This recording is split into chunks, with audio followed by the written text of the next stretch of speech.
দর্শক আপনাদের সবাইকে আমন্ত্রণ জানাচ্ছি iGas United presents Ultimate World Cup এবং আপনাদের সঙ্গে আছি আমরা দুজন, আমি নাজিয়া কণা এবং আমি মনসুর আল মতিন।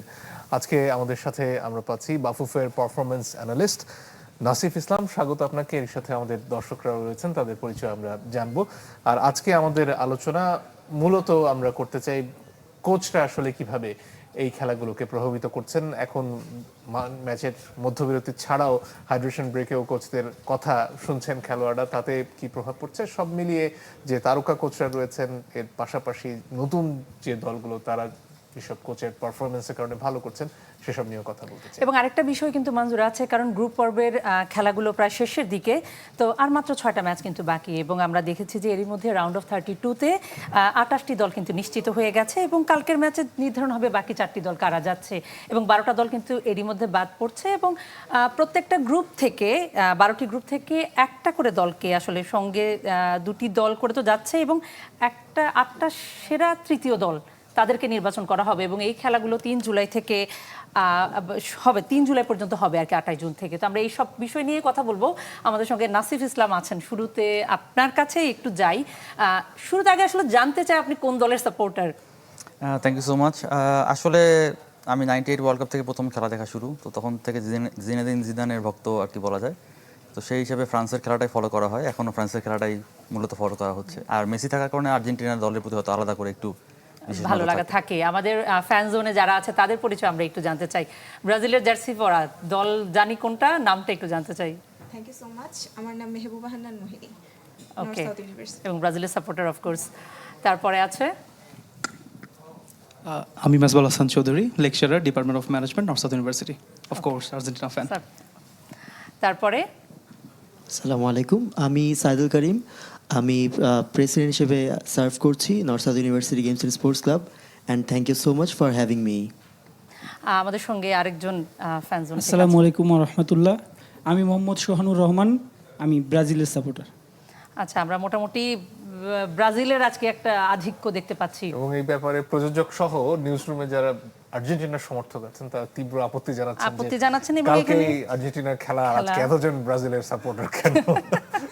কোনো পক্ষপাতিত্বমূলক ব্যাপার আছে কিনা? না, থাকতে পারে, এখানে কোনো ধরনের পক্ষপাতিত্ব থাকতে পারে। যেহেতু খেলা নিয়ে কথা উঠলো, আমরা কোচ নিয়ে আলাপ করব।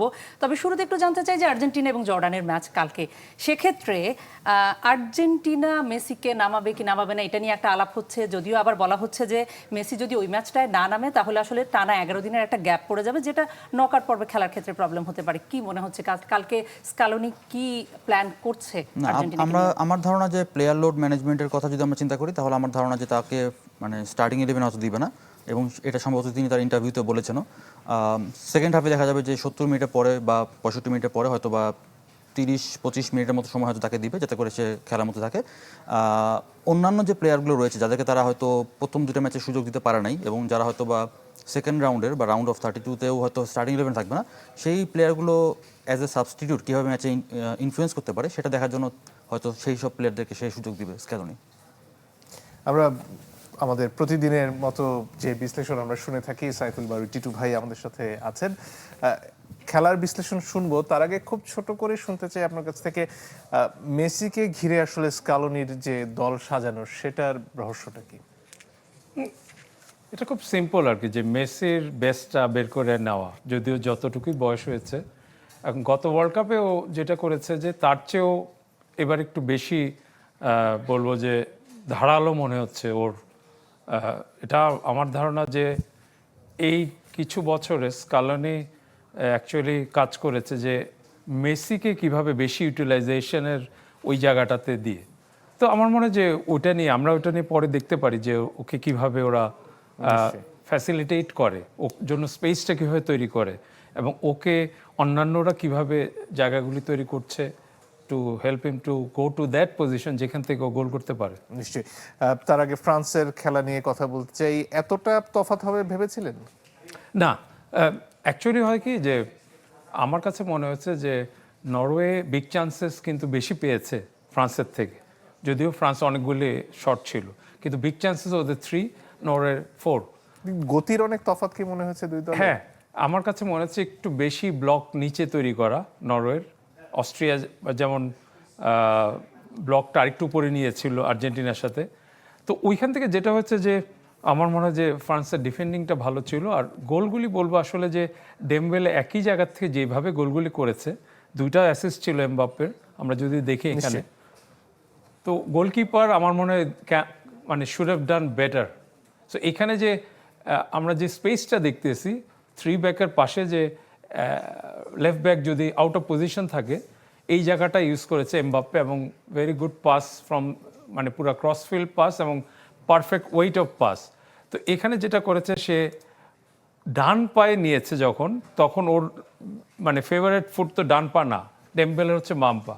সো গোলকিপারের একটু মানে অ্যান্টিসিপেশনের আমার মনে হয় যে ইয়ে ছিল যে ও ক্রস করবে, যেটা ও না করে দুর্দান্ত শট মেরেছে এবং সামনে বডি 3জন ডিফেন্ডার একেবারে সামনে। রাইট।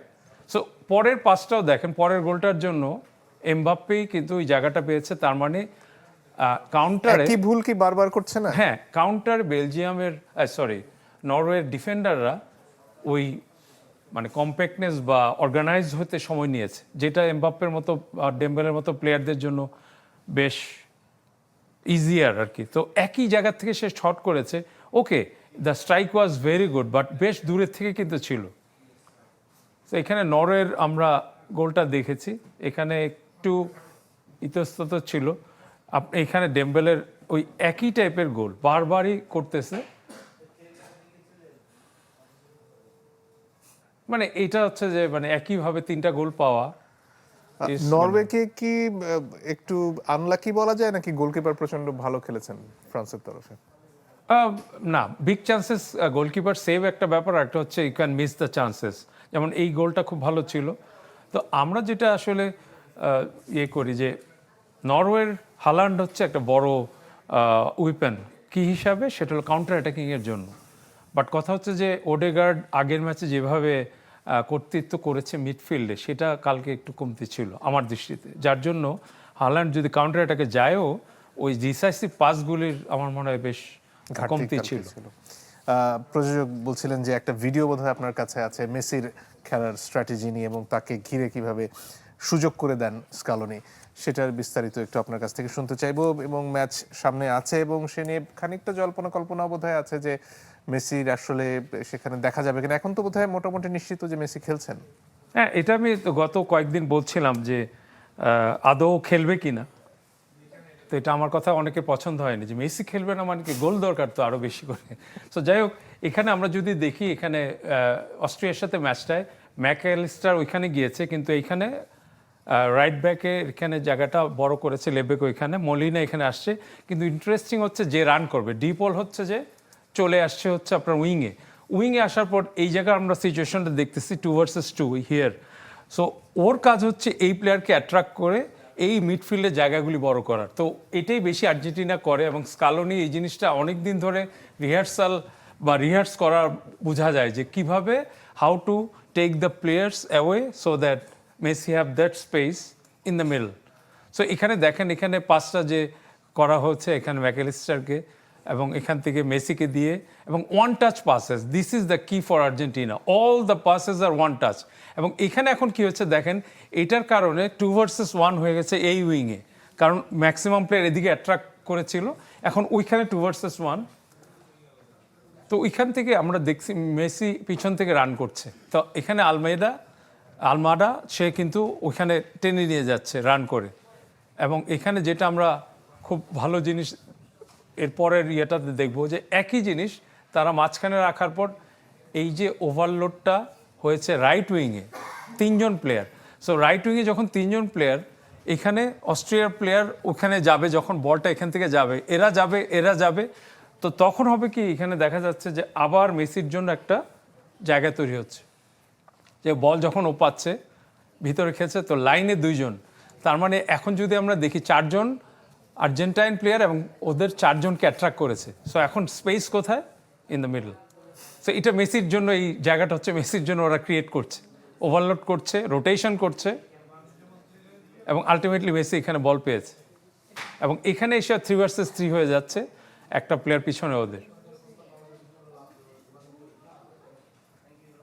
সো তারপরের ভিডিওটা যদি আমরা দেখি, একটু সময় হয়তো এখানে যাচ্ছে, বাট এটা খুব ইন্টারেস্টিং যে এখানে আমরা দেখব ডিপল পাস দিয়েছে, এখান থেকে ডিপল পাস দিয়ে একদম সোজা চলে এসছে উইংয়ে, এবং উইংয়ে আসার পর এখানে আমরা দেখছি যে 4 জন প্লেয়ার ইনভলভ হয়েছে। এই জায়গাটা আবার এখানে ওভারলোড হচ্ছে, ওই দিকটা খালি হয়ে যাচ্ছে। হ্যাঁ, তো এইখান থেকে যখন আমরা দেখছি যে মেসিকে পাস দেওয়ার পর মেসি ওয়ান টাচে সারাউন্ডেড বাই 5 প্লেয়ার্স, সে ওয়ান টাচে কোথায় জায়গা, কোথায় space there, so just pass দিয়ে দিচ্ছে। এখন এই জায়গাটা দেখেন, আপনার 2টা প্লেয়ার ফ্রি দৌড়াচ্ছে, যেটার থেকে আমরা এটা ফার্স্ট পেনাল্টিটা যেটা মেসি মিস করে, এটা দৃশ্যটা। এবং শেষ যেটা আমরা দেখতে পারি সেটা হলো যে অ্যাকচুয়ালি গোলটা করে অস্ট্রিয়ার সাথে ওই একই জিনিস এখানে থ্রো ইন করার পর কিন্তু 2 জন এখানে ইনভলভ, ম্যাকেলেস্টার ট্যাকেল, ডিপলের পাস, এখান থেকে মেসির পাস দেওয়া আলমাডাকে। সো আলমাডা যখন দৌড়াচ্ছে, 3 জন প্লেয়ার দৌড়াচ্ছে আর্জেন্টিনার, এবং ওদের অ্যাট্রাক্ট করে যাওয়া। তো এখানে সবচেয়ে বড় ব্যাপার হচ্ছে অ্যাটাকিংয়ের সময় ফ্রন্ট, ব্যাক, মিডল, আর এই যে হচ্ছে মেসি। তো যার জন্য মেসির জন্য এই ফিনিশটা, এই গোলটা। তো আমরা মেসি যে ওখান থেকে আসতে পারে এটা তখন ধারণা ট্র্যাক করা করা কঠিন। মুশকিল, কারণ he is running in the edge, তো বল অলরেডি চলে গেছে এখানে। সো এখানে ফ্রন্টে একটা প্লেয়ার, ব্যাকে একটা প্লেয়ার, মিডল একটা প্লেয়ার, বাট এই যে আসতেছে মেসি, এবং এই প্লেয়ারটা কিন্তু ছেড়ে দিল মেসিকে, আলমাতা যে মেসিকে ওয়ান টাচ ফিনিশ করলো। এবং এইটা হচ্ছে যে আমি বলবো যে স্কালোনির একটা বড় কৃতিত্ব। এটা আমরা জানি কি না, সাম্পলির সাথে কাজ করেছিল স্কালোনি, পাবলো আইমার আর সেবাস্টিয়ান বেকাচেচে নাকি বেকা ইয়ের কোচ ইকুয়েডরের, যেটা আমরা গত পরশুদিন দেখলাম জার্মানিকে হারিয়েছে। তো কোচিং ইয়েটা হচ্ছে আমি বলবো যে অনেক দিনের চর্চা, ভুল থেকে শেখা, এইগুলির সমন্বয়ে কিন্তু কোচরা মাস্টার মানে প্র্যাকটিশিয়ানে পরিণত হয় আর কি। তো এই জিনিসগুলি আমরা দেখলাম স্কালোনি কিন্তু এখন যেসব ডিসিশন নিচ্ছে, এগুলি অনেক দিনের কোচিংয়ের স্মল ডিটেইলস নিয়ে কাজ করার ফল, আর কিছু না। এবং অন্য কোচিং স্টাফ বিশেষ করে ভিডিও রিভিউ তো একটা বড় ভূমিকা রাখে, যেমন আমাদের এখানে নাসিফ করছে এবং ন্যাশনাল তার কাছে এই প্রসঙ্গে আসতে চাই। নাসিফ ভাই, এখানে দেখছিলাম যে কিভাবে আসলে মেসির জন্য মাঠের মধ্যে জায়গা তৈরি করা হচ্ছে, একদিকে খেলোয়াড়দের টেনে নিয়ে গিয়ে। নকআউটে অন্য যারা কোচ আছেন, যারা আসলে আর্জেন্টিনার মুখোমুখি হবেন, তারা নিশ্চয়ই এগুলো নিয়ে ভাবছেন। এর বিপরীত স্ট্র্যাটেজি কি হবে? আমরা যদি ইভেন অস্ট্রিয়ার সাথে আর্জেন্টিনার লাস্ট ম্যাচটাও খেয়াল করি, অস্ট্রিয়া আমরা সবাই বলেছিলাম যে ইউজুয়ালি তারা গেগেন প্রেসিং করবে বা হাই প্রেসিং করবে বা কাউন্টার প্রেসিংয়ে যাবে, বাট আর্জেন্টিনার সাথে ম্যাচে যদি আপনি খেয়াল করে দেখেন, সেই ম্যাচে কিন্তু তারা সেই পর্যায়ে হাই প্রেসিংয়ে যায়ই নাই, বরং তারা মিড ব্লক এবং লো ব্লকে চলে এসেছিল, 4-4-2 একদম মিড ব্লক থেকে লো ব্লকের মধ্যে। এবং আমরা এটাও জানি যে আর্জেন্টিনা একটা খেলার প্যাটার্নের মধ্যে হলো যে, যেটা টিটু ভাই বলছিলেন, যে হঠাৎ করে তারা তাদের টেম্পোটা চেঞ্জ করে। So they are playing slowly and then they suddenly change the tempo to like fast, এবং ওয়ান টাচ পাসের মাধ্যমে ভার্টিক্যালিটি তখন তারা ইনিশিয়েট করে। তো এটা করার উদ্দেশ্য হলো তারা চায় যে অপোনেন্ট টিমকে তাদের হাফে টেনে নিয়ে আসতে, অ্যাট্রাক্ট করে নিয়ে আসতে, যাতে করে পেছনে স্পেসটা তৈরি হয়, এবং সেক্ষেত্রে মেসি যখন 1 বা 2 এরকম সিচুয়েশন যেন পায়। অপোনেন্ট যদি লো ব্লক মিড ব্লকে চলে যায়, তখন আসলে তো আপনার জন্য এই স্পেসগুলো কমে যাচ্ছে। সো আমরা দেখছি অস্ট্রিয়া তাদের ইউজুয়াল যে সেট আপ বা তাদের যে প্লেয়িং স্টাইল, সেখান থেকে তারা বের হয়ে এসে মিড ব্লকে তারা স্টে করেছে, তারা উপরে চলে যায় নাই। তো আমার ধারণা যে বিশেষ করে কেপ ভার্দের সাথে যদি আর্জেন্টিনা খেলা পড়ে, ইন দ্যাট কেস আমার ধারণা Cape will be staying in the low block 5-4-1, and then তারা চেষ্টা করবে যে এই স্পেসগুলো যেন না দিতে, এবং ইন বিটুইন ডিফেন্স লাইন এবং মিডফিল্ড লাইন সেই স্পেসটা দিতে চাবে না, এবং একই সাথে বিহাইন্ড দ্য ডিফেন্স লাইন সেটাও চাবে না। আর আরেকটা জিনিস, কেপ ভার্দের জন্য তারা যদি 5-4-1 খেলে, তারা একটা অ্যাডভান্টেজ পেতে পারে ডিফেন্ডিংয়ের সময় উইথ ডিফেন্ডিং বা ওয়াইড এরিয়া ডিফেন্ডিং করার ক্ষেত্রে, যেহেতু তারা 5 ব্যাক নিয়ে খেলছে। আমার ধারণা আর্জেন্টিনার আরেকটা অংশ হলো যে তারা খুব সেন্ট্রালি, যেটা টিটু ভাই দেখাচ্ছিল যে কীভাবে সেন্ট্রালি স্পেসটা ওপেন করে, সো সেন্ট্রাল ওভারলোডটাও তারা ডিফেন্ড করতে হেল্প পাবে যদি তারা 5-4-1 লো ব্লকে চলে যায়। এটা একটা ব্যাপার। ফ্যান জোনের সাথে আমরা একটু কথা বলি, যেহেতু নকআউট পর্বের আর্জেন্টিনার ম্যাচ নিয়ে কথা হচ্ছে, আমি আর্জেন্টিনার ফ্যানের কাছে একটু যেতে চাই। কেপ ভার্দে কি দুঃখিত, কেপ ভার্দে কি অনেকেই বলছে যে একটু সহজ দল কি পেয়ে গেল কিনা আর্জেন্টিনা, কি মনে হচ্ছে, কেমন হতে পারে? আচ্ছা, আমার কাছে কেন জানি মনে হচ্ছে আমরা একটা কনসেপশন নিয়ে আছি আসলে বেসিক্যালি। কেপ ভার্দে ছোট টিম, ওদের জনসংখ্যা ছোট, দ্যাটস ট্রু, বাট আমাদেরকে এটাও দেখতে হবে ওয়ার্ল্ড কাপ কোয়ালিফাইং কিন্তু ওরা ক্যামেরুনকে পেছনে ফেলেই কিন্তু ওয়ার্ল্ড কাপে এসেছে। সো এখন পর্যন্ত ওদের যেই পারফরমেন্স দেখছি, so far so good. So definitely Cape ভার্দেকে ছোটো করে দেখার সুযোগ নাই, ডেফিনেটলি রাউন্ড অফ 32-তে আরও নাই। সো কেপ ভার্দে অবশ্যই তারা ট্রাই করবে, ভাইয়া যেটা বলছিলেন 5-4-1-এ হয়তো লো ব্লক থেকে খেলবে এবং কাউন্টার অ্যাটাকে যাবে। বাট আমরা মনে করি আর্জেন্টিনা ওদের স্ট্রেংথ যেটা আছে সেটা যদি ইউটিলাইজ করতে পারি আমরা, definitely we will go through. আমরা একটু ব্রাজিল ফ্যানের কাছ থেকে একটু জানতে চাই, নকআউট পর্বে যেহেতু জাপান ব্রাজিলের প্রতিদ্বন্দ্বী হতে যাচ্ছে, কি মনে হচ্ছে ম্যাচটা কেমন হবে? আমার তো মনে হচ্ছে ম্যাচটা একটু মানে খুবই হার্ড হবে ফর ব্রাজিল, কারণ ব্রাজিলের এখন যদিও আমরা প্রিভিয়াস ম্যাচে দেখেছি যে ব্রাজিল ভালো খেলেছে, স্ক্যালোনি অ্যাঞ্চেলোত্তি অনেক ভালোভাবে টিম সাজিয়েছে, তো আমার কাছে মনে হচ্ছে যতই সে ভালো করে সাজাক বা যাই হোক, জাপান তো অনেক হার্ড টিম, জাপানের ট্যাকটিস আমরা দেখছি রিসেন্ট ম্যাচগুলোতে, জাপান অনেক হার্ডভাবে খেলবে এবং ব্রাজিলের জন্য একটু টাফ হয়ে যাবে যেহেতু রাফিনাও ইনজুর্ড, বাট আমরা দেখছি রাফিনার জায়গায় কিন্তু রায়ান অনেক ভালোভাবে খেলেছে। তো যদিও খেলুক তবুও দেখবো জাপান যেরকম ট্যাকটিস দিয়ে খেলে ব্রাজিলের জন্য হার্ড। আচ্ছা, আমরা একটু ব্রাজিল আরেকজন ফ্যানের একটু কথা শুনে আসতে চাই, জাপান কি আসলেই শক্ত টিম বা কি হতে পারে খেলার রেজাল্ট? আমরা শুরু থেকে দেখেছি জাপান ভালো পারফরমেন্স দিয়ে আসছে, তো ব্রাজিলের জন্য অবভিয়াসলি ম্যাচটা অতটা ইজি হবে না, যদিও আমরা দেখেছি ব্রাজিলের ফার্স্ট ম্যাচ একটু অগোছালো ছিল, সেকেন্ড ম্যাচে একটু গুছিয়ে এনেছে এবং থার্ড ম্যাচ অনেক অনেক এক্সপেকটেশনের তুলনায় ভালো খেলেছে, যদিও স্কোর আরও কয়েকটা পাওয়ার কথা ছিল লাস্ট দুটো ম্যাচেই। কিন্তু জাপান কি করছে, তারা শুধুমাত্র ফিল্ডে গিয়ে শরীর দিয়ে খেলছে না, তারা মাথা দিয়েও খেলছে। আপনি যদি দেখেন, আমি একটা নিউজ পড়েছি, হয়তো বা 25 জন অ্যানালিস্ট নিয়ে এসছেন তারা, 25 জনই তার ইউনিভার্সিটি স্টুডেন্ট। এডুকেশনটাকেও কিন্তু এই খেলার সাথে তারা একসাথে করে কাজে লাগাচ্ছে। এক্স্যাক্টলি। তো আমার মনে হয় জাপান ব্রাজিলকে ভালোভাবে রিড করছে, ভালোভাবে পড়াশোনা করে তারপর মাঠে নামবে এবং তাদেরকে শুধুমাত্র খেলা দিয়ে না, মাথা দিয়েও আটকে দেয় এবং যেখানে ব্রাজিলের আসলে উইকনেস সেখানে আসলে জাপান সবচেয়ে ভালো খেলে, তো সেটাও একটা ব্যাপার নিশ্চয়ই থাকবে। এক্স্যাক্টলি। এবারে দর্শকদের জন্য প্রতিদিনকার মতো অনলাইন কুইজ জানিয়ে দিচ্ছি। আজকের প্রশ্ন হচ্ছে 2026 বিশ্বকাপে কতটি দলের প্রধান কোচ আর্জেন্টাইন? 4টি, 5টি, 6টি, 7টি? উত্তর দেওয়ার জন্য ভিজিট করুন worldcup.channel24.tv এই ঠিকানায়। সঠিক উত্তরদাতা পাবেন চ্যানেল 24 তরফ থেকে আকর্ষণীয় পুরস্কার। আর বিরতিতে যাওয়ার আগে ঘোষণা করছি গতকালকের বিজয়ী নাম। গতকাল অনলাইন কুইজের বিজয়ী হয়েছেন লাকসাম কুমিল্লা থেকে সুবল চন্দ্র দাস। আপনাকে অভিনন্দন। চ্যানেল 24 তরফ থেকে আপনি পাচ্ছেন আকর্ষণীয় পুরস্কার। দর্শক, আপনারা দেখছেন iGas United presents Ultimate World Cup. এই মুহূর্তে যুক্তরাষ্ট্র থেকে আমাদের সাথে যোগ দিচ্ছেন রেজওয়ানুজ্জামান। রেজওয়ান, সবশেষ অবস্থা কি জানতে চাই? আর্জেন্টিনার খেলা আগামীকালকে এবং চারটাও মোটামুটি চূড়ান্ত এসেছে, সব শেষ কি অবস্থা যদি জানাতেন আমাদেরকে। রেজওয়ান মনে হয় একটু ব্যস্ত আছেন। রেজওয়ান, আপনার ফোনে কথা শেষ হলে আমাদের সাথে একটু কথা বলবেন আশা করি। রেজওয়ান, আপনার কাছে যেটা জানতে চাচ্ছিলাম সেটা হচ্ছে আর্জেন্টিনার খেলা কালকে এবং গ্রুপ পর্ব ফলাফলগুলো মোটামুটি চূড়ান্ত হয়ে এসেছে, সব মিলিয়ে আসলে কি অপেক্ষা করছে সামনে?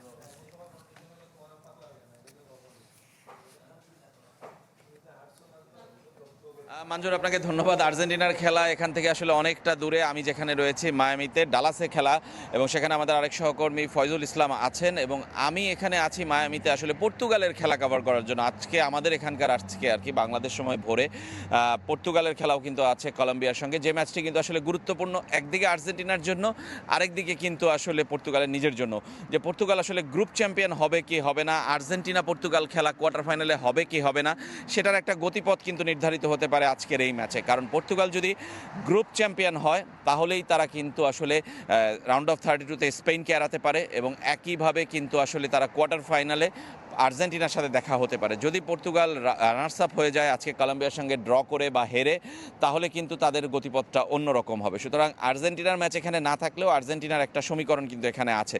আর আর্জেন্টিনার খেলা বলছিলেন যে আর্জেন্টিনার খেলা কিন্তু এমনিতেই জর্ডানের বিপক্ষে খুব সহজ প্রতিপক্ষ। তার মধ্যে স্কালোনি বলেছেন মেসিকে তিনি প্রথম একাদশে খেলাবেন না।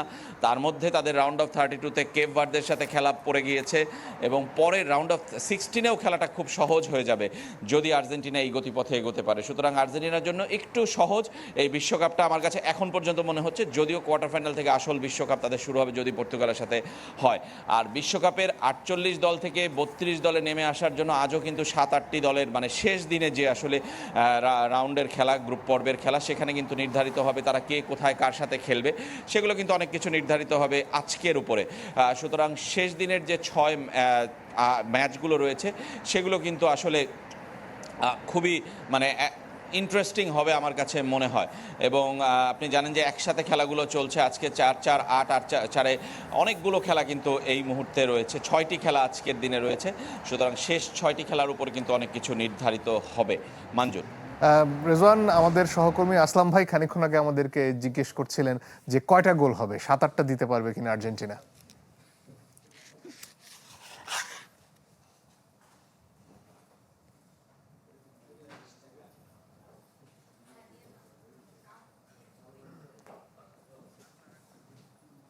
মঞ্জুর আরেকবার প্লিজ। আসলাম ভাই আমাদের সহকর্মী জিজ্ঞেস করছিলেন যে 7-8টা গোল আর্জেন্টিনা দিতে পারবে কিনা।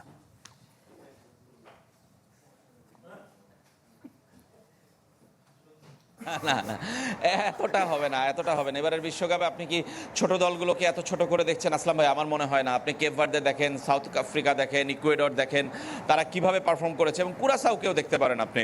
কুরাসাও যে একটা ছোট্ট দেশ, তারাও কিন্তু ড্র করে দিয়েছে, এবং সব মিলে কিন্তু আসলে আচ্ছা, দারুণ লড়াই অপেক্ষা করছে আমার কাছে মনে হয়। রেজন ভাই, তাহলে আসলাম ভাইয়ের তরফ থেকে একটু কমিয়ে দিই, 4টা হবে?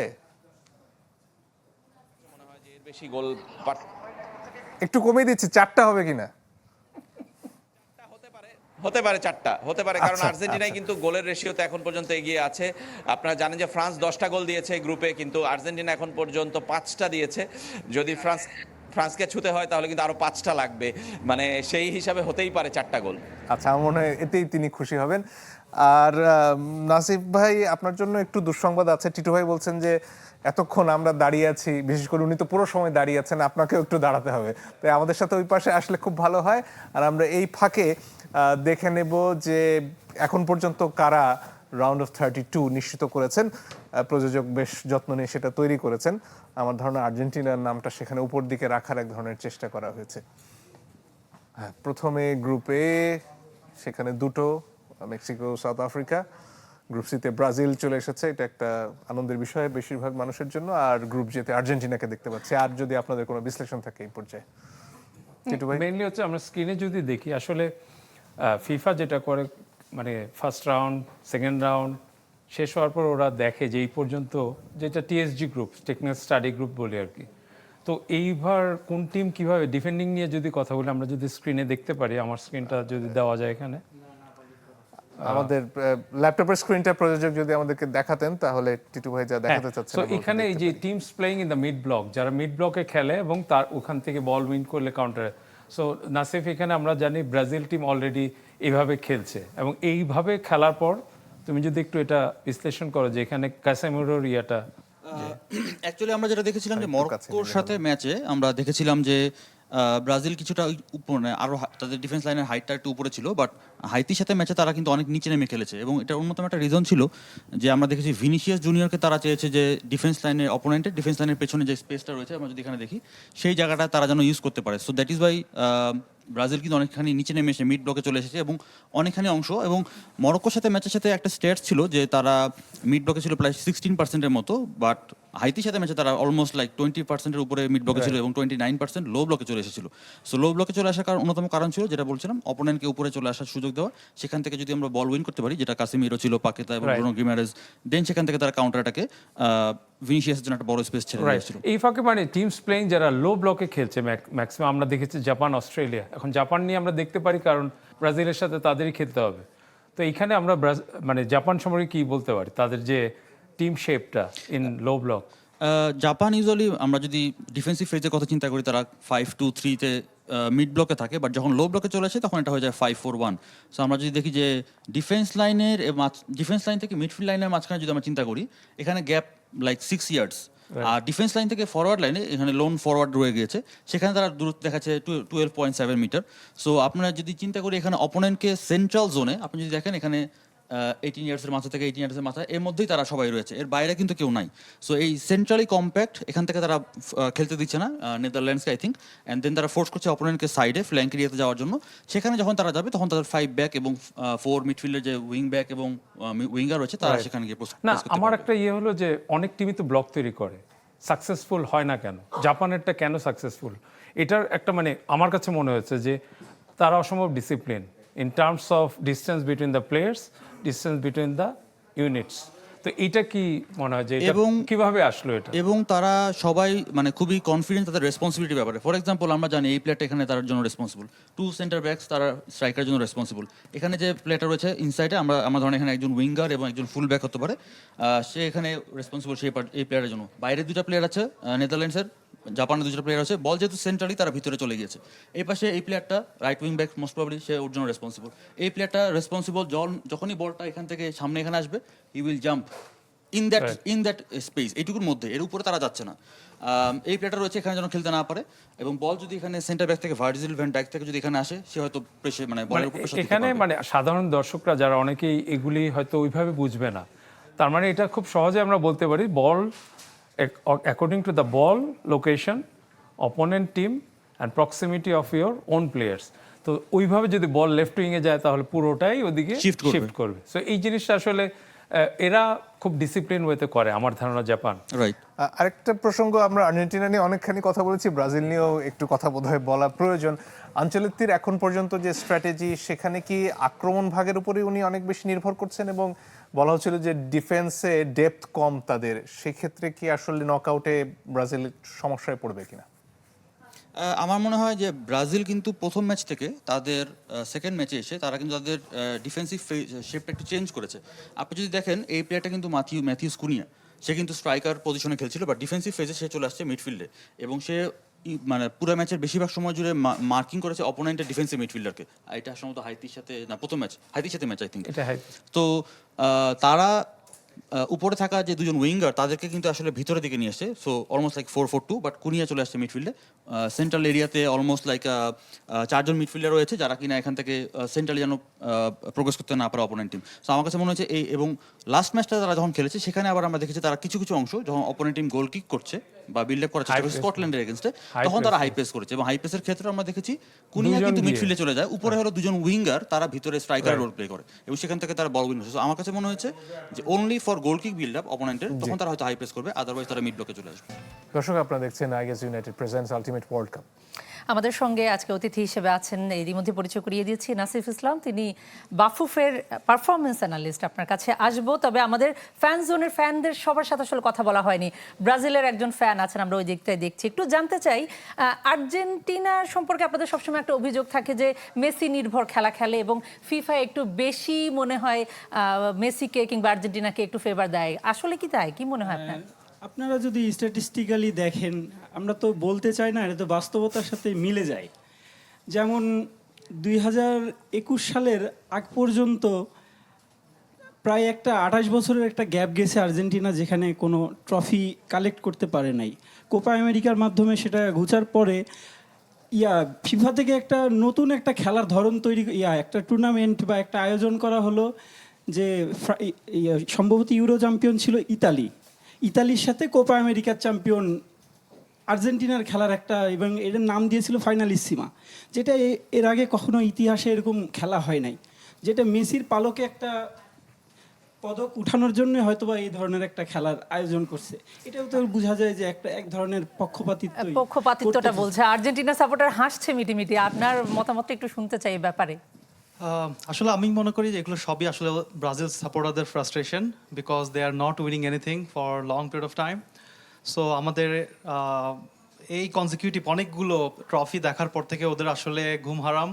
এখন মোস্ট ইম্পর্টেন্ট যেটা হচ্ছে, ওরা আসলে এখন ব্রাজিল ফ্যান নাই, ওরা এখন পর্তুজিল ফ্যান।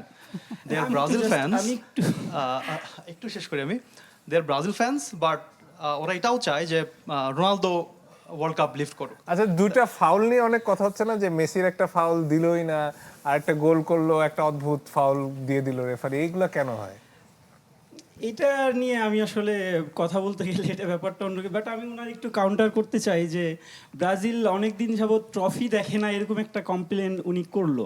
বাট আমরা দেখছি পোস্ট 2000 এরার মধ্যে, মানে জেনজেড এরাতে ব্রাজিল 7টা ট্রফি জিতেছে। 2002-এ আপনার ওয়ার্ল্ড কাপ জিতছে, 2004-এ কোপা আমেরিকা জিতছে, 2005-এ ফিফা কনফেডারেশন কাপ জিতছে, 2007-এ কোপা আমেরিকা জিতছে। কিন্তু বিশ্বকাপ থেকে অনেকদিন দূরে আছে, যার কারণে হয়তো এই কথাটা বলছে।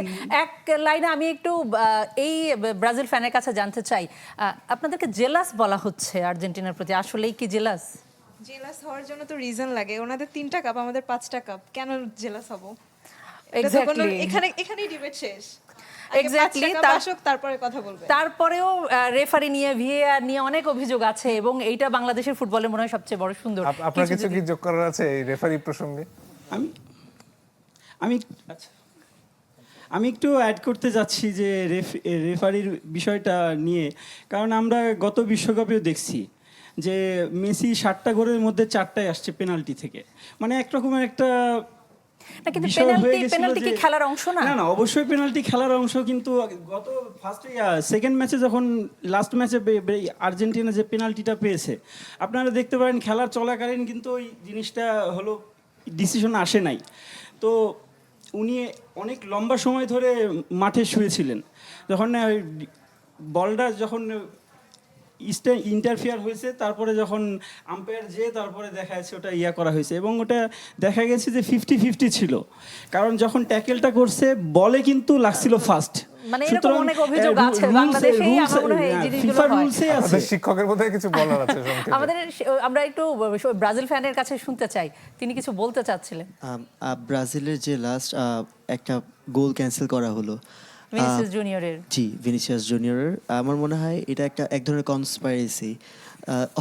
তা না হলে আমরা দেখেছি যে ব্রাজিলের হয়তোবা ফুটবল ফেডারেশন থেকে কমপ্লেন করা হয়েছে ফিফাকে অলরেডি। আবার অপোজিট সাইডে ভাইস ভার্সা যদি আমরা দেখি, আর্জেন্টিনার একটি ফাউল মেসি যেটা করেছে, যেটা নিয়ে অনেক বেশি আগে হয়নি, ওই ম্যাচের পরে হয়নি, এই ব্রাজিলের ওই কন্ট্রোভার্সির পরে বেশি কমপ্লেনটা আসছে, সোশ্যাল মিডিয়া বলেন বা সব জায়গায় এটা বেশি দেখা যাচ্ছে। আমার মনে হয় এইখানে রেফারির কিছুটা ত্রুটি ছিল, আদারওয়াইজ এত বেশি কন্ট্রোভার্সি হওয়ার কথা না। আমরা এই বিষয়টা নিয়ে নাসিফ ভাইয়ের কাছে জানতে চাবো, তবে ফ্যান জোনদের জন্য, আমাদের সেটের দর্শকদের জন্য কিন্তু কুইজ থাকছে। সেই কুইজে নাসিফ ভাই বাদে ফ্যান জোন যারা আছে তারা পার্টিসিপেট করবেন, এবং যিনি সঠিক উত্তরটি জানেন আমি প্রশ্ন বলে হাত তুলবেন, বলবেন না। আমি প্রশ্নটি করছি, বিশ্বকাপের ইতিহাসে ফরাসি ফুটবলারদের মধ্যে দ্রুততম হ্যাটট্রিক করেছেন কে? আর্জেন্টিনা ফ্যান, তিনি সবার আগে হাত তুলেছেন। আমি অপশনগুলো না বলি। ডেম্বেলে। গতকালকের ম্যাচে যেটা উসমান দেমবেলে হ্যাটট্রিক করেছে, এবং দ্রুততম হ্যাটট্রিক 32 মিনিটে তিনি এই হ্যাটট্রিকটি করেছেন, অসাধারণ খেলেছেন। আর্জেন্টিনার তরফ থেকে কোনো উত্তর আছে কিনা এতক্ষণ তিনজন ব্রাজিল ফ্যান যা বললেন তার? আসলে ডিসকাশন আই থিঙ্ক শেষ হবে না, বিকজ ব্রাজিলিয়ান ফ্যানদের অনেক অভিযোগ এসব নিয়ে। আমি পেনাল্টি ইস্যুটা বলি, এখন পর্যন্ত 2022 ওয়ার্ল্ড কাপের যে পেনাল্টিগুলো নিয়ে ওদের যেই ইস্যুগুলো, প্রত্যেকটা কিন্তু আমি বলবো লেজিটিমেট পেনাল্টি ছিল। এখন প্রবলেম হচ্ছে মেসি পেনাল্টিতে গোল করলেও প্রবলেম, ও মিস করলেও প্রবলেম। সো বেসিক্যালি যেহেতু বড় তারকা, তার দিকে সবার চোখ থাকে, যার কারণে সে আমার মনে হয় পেনাল্টি বাদ দিয়ে সে গোলগুলো করছে একদম ডি বক্সের বাইরে থেকে। সো মানে ঠিক এই প্রসঙ্গেই একটু টিটু ভাইয়ের কাছে আসতে চাই। সেটা হচ্ছে এই যে ডি বক্সের বাইরে থেকে এবার প্রচুর শট দেখা যাচ্ছে, দূর থেকে শট, এবং চমৎকার সব গোল হচ্ছে। এটা কি কোনো একটা পরিবর্তিত স্ট্র্যাটেজি ফুটবলারদের? অফকোর্স, এটা হচ্ছে যে লো ব্লক তৈরি করছে যেগুলি টিম। আমরা যদি একটু ছবিটা দেখি, যদি আমার ল্যাপটপটা দেখায়, না দেখালেও বলি যে অস্ট্রেলিয়া যেমন এখানে বক্সের ভিতরে 8 জন, সামনে 2 জন। সো এইসব ব্লকের জন্য যে এইখানে আপনার to create space is quite difficult, specially আপনি ক্রস করেন বা উইং দিয়ে যান, যেটা আমরা জানি block, around the block, over the block, through the block খেলার। বাট এখন দেখা যাচ্ছে যে পেনাল্টি এরিয়ার বাইরের থেকে একটা স্পেস পাওয়া যায়, যে প্রেস করতে আসতে সময় লাগে ডিফেন্ডারদের, এই জন্য এখান থেকে একটা লং রেঞ্জ শুটিং, যেমন এমবাপ্পে অলরেডি আমরা দেখেছি, আরও কিছু, যেমন আমরা জার্মানির সাথে দেখলাম যে ইকুয়েডরের ও বাইরের থেকে শট করে গোল করেছে। সো এইটা একটা আমার মনে হয় উইপেন হিসাবে বা স্ট্র্যাটেজি হিসাবে প্রতিষ্ঠা পেয়েছে। নাসিফ ভাইয়ের কি কিছু যোগ করার আছে এই প্রসঙ্গে? না, আসলে টিটু ভাই বলে দিয়েছে, যেহেতু অনেকগুলো টিম লো ব্লকে খেলছে, সো এই জিনিসটা ভাঙার জন্য যখন আপনি চেষ্টা করছেন বল এক পাশ থেকে আরেক পাশে রোটেট করার জন্য, অ্যান্ড দেন সেখান থেকে যখন সুযোগ পাচ্ছেন না, এক পাশ থেকে যখন আরেক পাশে সুইচ করছেন, যেই টিম অলমোস্ট লাইক বক্সের ভিতরে ঢুকে গিয়েছে, সো তখন আপনাকে এই জিনিসে ট্রাই করতে হবে। এবং যে পরিমাণ লং রেঞ্জ শটস আমরা অ্যাটেম্প্ট দেখেছি সেই পরিমাণে আমরা সেভও দেখেছি, অনেক বড় বল বারেও লেগেছে এবং গোলও হয়েছে অনেক। এক্সাক্ট স্ট্যাটসটা আমরা যখন টুর্নামেন্ট শেষ হয়ে যাবে তখন ফিফার একটা টেকনিক্যাল স্টাডি গ্রুপের একটা রিপোর্ট থাকে, সেখানে টেকনিক্যাল রিপোর্ট থাকে, সেখান থেকে আমরা হয়তো দেখলে তখন আমরা বুঝতে পারবো যে এই ওয়ার্ল্ড কাপের সাথে আগের ওয়ার্ল্ড কাপগুলোর কম্প্যারিজনে যে এইবারে লং রেঞ্জ শটসের অ্যাটেম্প্ট কতখানি পার্সেন্টেজ বেড়েছে। খুব ছোট করে টিটু ভাই, হাইড্রেশন ব্রেক কি কোচদের কোনো বিশেষ সুবিধা দিচ্ছে এখন? বিশেষ মানে বেশ সুবিধা, কারণ হচ্ছে বিশেষ বলতে যে হাফ টাইম টকটা সাধারণত খুব কম হয়, শর্ট অ্যান্ড প্রিসাইজ 3 মিনিটস। সবাই ভাবে যে 15 মিনিটস বোধহয় কথা বলে, না, ফার্স্ট 5 মিনিটস নর্মাল প্লেয়াররা রেস্ট নেয়, দেন তার আস্তে আস্তে পয়েন্ট বা কোনো ভিডিও থাকলে দেখায়। বাট এই যে এক্স্যাক্টলি যে 3 মিনিটসটা, এইটা পুরোটাই কিন্তু তারা ইউজ করতে পারে। প্লেয়াররা তো সব বসে পড়ে না, পানি খেতে থাকে, ওই ফাঁকে কিন্তু প্রয়োজনে। যেমন আমরা ইংল্যান্ডের সাথে ম্যাচে দেখেছি, ইংল্যান্ড আর সম্ভবত তিউনিশিয়া, না কোন টিমটা ছিল আমার মনে নেই এখন, ওইখানে হ্যারি কেন নিচের থেকে এসে বল নিচ্ছিল ডিপ থেকে। সো হাইড্রেশন ব্রেকের পরে দেখা গেল হ্যারি কেনকে প্লেয়ার মার করছে ক্রোয়েশিয়া। সো ওইটা হচ্ছে কোচের ইনফরমেশন ইন দ্যাট 3 মিনিটস যে এটা করতে হবে। সো ইট ইজ গিভিং মানে too much advantage to the team. অনেক অনেক ধন্যবাদ। আজকের মতো আপনার কাছ থেকে বিদায় নিচ্ছি, কালকে নিশ্চয়ই আবারও দেখা হবে। এদিকে ফিরে আসি কোন আপনার কাছে। নাসিফ ভাই, যেটা নিয়ে আমরা এতক্ষণ আসলে কথা বলছিলাম, বিশেষ করে ফ্যান জোন, একজন আর্জেন্টিনা সমর্থক এবং 3 জন ব্রাজিল সমর্থক, যেটা বাংলাদেশে এই ডিবেট আমরা খুব দেখি। এবারে VAR এবং রেফারি নিয়ে কিন্তু অনেক বেশি আলোচনা হচ্ছে এবং কিছু নিয়মকানুন চেঞ্জ হয়েছে, সেটাও একটা ব্যাপার আছে। তবে গতকালকে ইরানের যে গোলটা, সেটা নিয়েও কিন্তু একটা বড় বিতর্ক তৈরি হয়েছে। কি মনে হচ্ছে আসলে এবার? প্রথমত যদি ইরানের ম্যাচটার কথা বলি, এখানে অনেকের অফসাইড নিয়ে অনেক হয়তো কনফিউশন থাকে। তো মূল বিষয়টা হলো সেকেন্ড লাস্ট ম্যানের সামনে চলে যাওয়া যাবে না। যে এই মোমেন্টে আপনাকে বলটা পাস দিচ্ছে আপনার টিমমেটস, মানে লাস্ট টাচটা যার কাছ থেকে আসছে, সেই সময় আপনি যদি অপোনেন্টের সেকেন্ড লাস্ট ম্যানের সামনে চলে যান তাহলে সেটা অফসাইড হবে। গোলকিপার এক্ষেত্রে অনেক সামনে চলে গিয়েছিল, যেহেতু ফ্রি কিকের পরে সে এগিয়ে গিয়েছিল, সেখানে গোলকিপার এখানে কাউন্ট হচ্ছে না। এখানে কাউন্ট হবে লাস্ট 2টা প্লেয়ার কারা সেকেন্ড লাস্ট ম্যান যে রয়েছে তার থেকে সামনে চলে গেছে। এবং আমরা দেখেছি যে এর ক্ষেত্রে আসলে ইরানকে বেশ আনলাকি বলা যেতে পারে, কারণ খুবই মানে সামান্য একটা পোর্শন তার পায়ের সেটা অপোনেন্টের সেকেন্ড লাস্ট ম্যান থেকে সামনে চলে গিয়েছিল। সো ডিসিশন ওয়াজ রাইট, কোনো ডাউট নেই। আর VAR বা ডিসিশন মেকিংয়ের ক্ষেত্রে আসলে ফিফার যে লজ অফ দ্য গেমস রয়েছে, সেই লজ অফ দ্য গেমসই রেফারিরা ফলো করেন। এখানে একটা জিনিস ইম্পর্টেন্ট হয়ে যায় আমার কাছে ব্যক্তিগতভাবে মনে হয়, যে ডিসক্রিশন অফ দ্য রেফারি, এই শব্দটা উল্লেখ করা রয়েছে। সো ফর এক্সাম্পল, যেই বিষয়ে আপনাকে সিদ্ধান্ত নিতে হবে এখানে কি এক্সেসিভ ফোর্স করা হয়েছে কি হয়নি, লেটস সে মেসির যেই ফাউলটা, সেখানে যদি এক্সেসিভ ফোর্স করা হয়েছে কি হয়নি, এই সিদ্ধান্তটা একমাত্র ওই পার্টিকুলার মোমেন্টে রেফারি যিনি রয়েছেন তার ডিসক্রিশন, তার কাছে কি মনে হয়েছে। তার কাছে যদি মনে হয় যে এখানে এক্সেসিভ ফোর্স দেওয়া হয়েছে তাহলে সে হয়তো রেড কার্ড দিবে। তার কাছে যদি মনে হয় যে না, এটা এক্সেসিভ ফোর্স হয়নি, সে ওখানে অলমোস্ট লেগে গিয়েছে বা উঠিয়ে নিচ্ছে, এটা তার ডিসক্রিশন। এই শব্দটা আসলে এই জন্যই একই রকম ইনসিডেন্টে আমরা ভিন্ন ভিন্ন ডিসিশন পাই ভিন্ন ভিন্ন রেফারিদের কাছে, কারণ ভিন্ন ভিন্ন রেফারির ডিসক্রিশনটা ভিন্ন ভিন্ন রকম হয়, ভিন্ন রকম হবে। আমরা একটু ফ্যান জোনদের কাছে যাই, একটু জানতে চাই যে আমার কাছেই যে ব্রাজিল ফ্যান আছেন, কে জিতবে মনে হচ্ছে এবার? ফেভারিট কে ফাইনাল তো match? First of all Brazil, but জিতবে কেন? ফাইনালে তাহলে ব্রাজিলের সাথে মুখোমুখি হবে কে? কাকে আশা করছেন? ফ্রান্স। ফ্রান্স এবং ব্রাজিলের একটা ম্যাচ হতে পারে। আমরা একই প্রশ্ন যদি আর্জেন্টাইন ফ্যানের কাছে জানতে চাই, কাকে চান যদি আপনারা ফাইনালে যান প্রতিপক্ষ হিসেবে? ওকে, ডেফিনেটলি আমরা একটু উইকার অপোনেন্টই চাইবো, but I think France would be there. তো ফ্রান্সের সাথে আপনাদের কি ওই কনফিডেন্সটা নেই যে উইকার অপোনেন্ট না হলে বেসিক্যালি কে আর্জেন্টিনা জিততে পারবে চাইবে না? না যে ইজিলি ম্যাচটা উইন করতে, বাট স্টিল মানে ফ্রান্স সবচেয়ে যোগ্য দল বলবো আমরা ফাইনালে যাওয়ার জন্য। And definitely I would love to see France versus Argentina. আমি আপনার পাশে যে ব্রাজিল ফ্যান আছে তার কাছে জানতে চাই, তাহলে কি এই পর্যন্ত সবাই একটা কথা বলছে যে আর্জেন্টিনা সবসময় উইকার একটা প্রতিদ্বন্দ্বী পাচ্ছে, আসলে কি? আমরা তো তাই হতে দেখছি। এই যে এবারের ওয়ার্ল্ড কাপ যদি চিন্তা করি, আপনি যদি round of 32 cave Verde, round of 16 হয়তোবা আপনার হ্যাঁ ইজিপ্ট পড়তে পারে, ইজিপ্ট পড়ার চান্স একটু বেশি। রাউন্ড অফ 8 কোয়ার্টার ফাইনাল, সেখানে দেখছি আমরা কলম্বিয়া পড়তে পারে, যদি এটা ডিপেন্ড করছে পর্তুগালের আজকের ম্যাচের ওপর। তো কোয়ার্টার ফাইনাল পর্যন্ত তাদের ইজি একটা অপোনেন্ট আমরা দেখতে পাচ্ছি। লাস্ট আমরা আমাদের ব্রাজিল যে ফ্যান আছে তার কাছে একটু জানতে চাই, কি মনে হচ্ছে কেমন হবে আপনাদের নকআউট পর্বের খেলাটা? ফার্স্ট অফ অল আমাদের প্রথম ম্যাচ, পরের ম্যাচটা যেটা আমাদের জাপানের সাথে, এটা নিয়ে এটা অনেক ভাইটাল একটা ম্যাচ হবে আমাদের ব্রাজিলের আমাদের supporter আজকে একেবারেই সময় দের স্বল্পতা, আমরা জন্য। নিশ্চয়ই আপনাদের কথা আরো একদিন শুনবো। অসংখ্য ধন্যবাদ আপনাদের ফ্যানজন যারা যুক্ত হয়েছে। নাসিফ ইসলাম, আপনাকে অসংখ্য ধন্যবাদ আমাদের সঙ্গে যুক্ত হওয়ার জন্য। দর্শক, আজকের মতো বিদায় নিচ্ছি, আগামীকাল আবারও দেখা হবে নিশ্চয়ই।